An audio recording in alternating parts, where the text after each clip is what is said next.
1. Resolved, that it is the highest duty of every American citizen to maintain against all their enemies the integrity of the Union and the paramount authority of the Constitution and laws of the United States, and that, laying aside all differences of political opinion, we pledge ourselves, as Union men, animated by a common sentiment and aiming at a common object, to do everything in our power to aid the government in quelling by force of arms the rebellion now raging against its authority,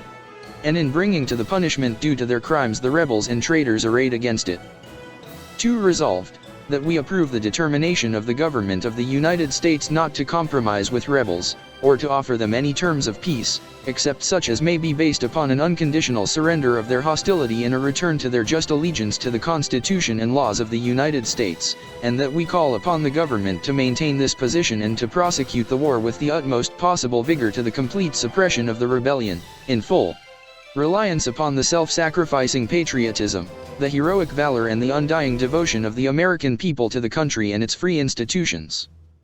3. Resolved, that as slavery was the cause, and now constitutes the strength of this rebellion, and as it must be, always and everywhere, hostile to the principles of republican government, justice, and the national safety demand its utter and complete extirpation from the soil of the Republic, and that, while we uphold and maintain the acts and proclamations by which the government, in its own defense, has aimed a death blow at this gigantic evil, we are in favor, furthermore, of such an amendment to the Constitution, to be made by the people in conformity with its provisions, as shall terminate and forever prohibit the existence of slavery within the limits of the jurisdiction of the United States. 4. Resolved, that the thanks of the American people are due to the soldiers and sailors of the Army and Navy, who have periled their lives in defense of the country and in vindication of the honor of its flag, that the nation owes to them some permanent recognition of their patriotism and their valor, and ample and permanent provision for those of their survivors who have received disabling and honorable wounds in the service of the country, and that the memories of those who have fallen in its defense shall be held in grateful and everlasting remembrance.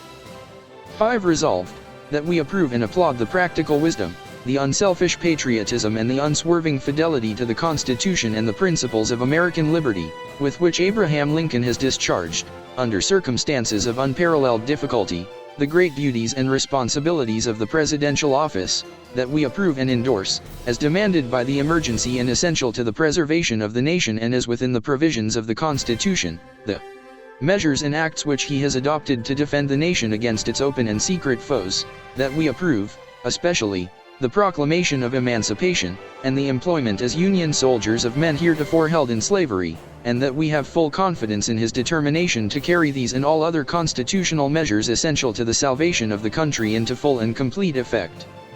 6. Resolved, that we deem it essential to the general welfare that harmony should prevail in the national councils, and we regard as worthy of public confidence and official trust those only who cordially endorse the principles proclaimed in these resolutions, and which should characterize the administration of the government. 7. Resolved, that the government owes to all men employed in its armies, without regard to distinction of color, the full protection of the laws of war, and that any violation of these laws, or of the usages of civilized nations in time of war, by the rebels now in arms, should be made the subject of prompt and full redress. 8. Resolved, that foreign immigration, which in the past has added so much to the wealth, development of resources and increase of power to the nation, the asylum of the oppressed of all nations, should be fostered and encouraged by a liberal and just policy. 9. Resolved, that we are in favor of the speedy construction of the railroad to the Pacific coast.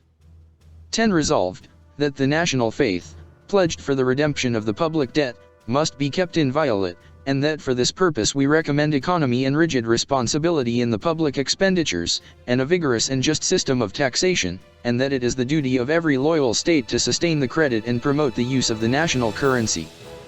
11. Resolved, that we approve the position taken by the government that the people of the United States can never regard with indifference the attempt of any European power to overthrow by force or to supplant by fraud the institutions of any republican government on the Western continent, and that they will view with extreme jealousy, as menacing to the peace and independence of their own country, the efforts of any such power to obtain new footholds for monarchical government, sustained by foreign military force, in near proximity to the United States.